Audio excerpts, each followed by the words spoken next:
Stop coi Rolling Stones, stop coi Beatles.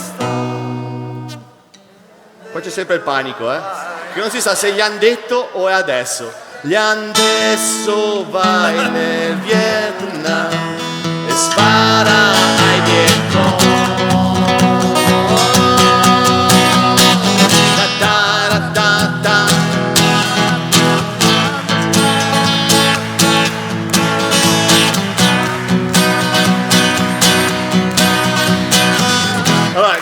Che figata è, ragazzi, possiamo dirlo che è una di quelle, l'ho fatta anche dal balcone ovviamente, questa.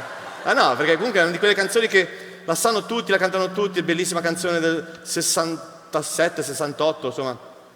E l'unica cosa che è un po' divisiva, nel senso che la platea di solito si divide in due, i più giovani ti guardano con la faccia, perché è una canzone che non parla loro, parla dei Beatles, i Rolling Stones, il Vietnam. Se vede un ragazzo di 17 anni e gli chiedi che cos'è il 68, ti dice un autobus, frate, zio, e si tirano la minchia. Non ho mai capito perché riescono a parlare tirandosi la minchia.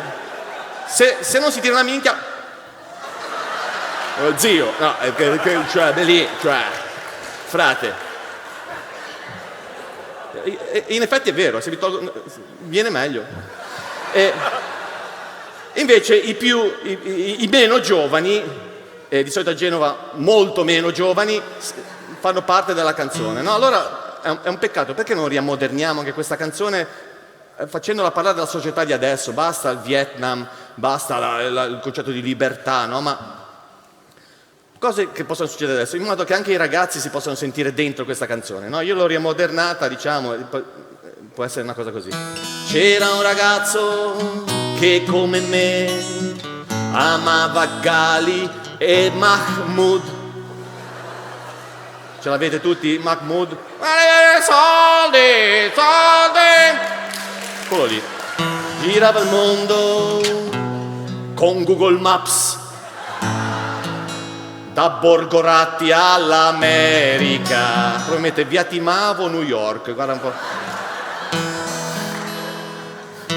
Non è bello, ma accanto a sé può avere 1000 donne se va su YouPorn o Pipetturrai o Lady Trans o non solo gay.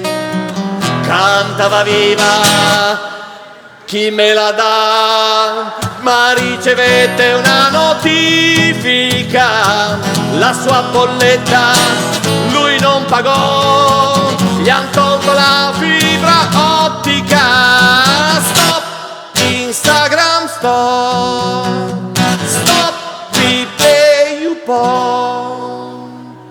Adesso copia i numeri nei cessi all'autogrill.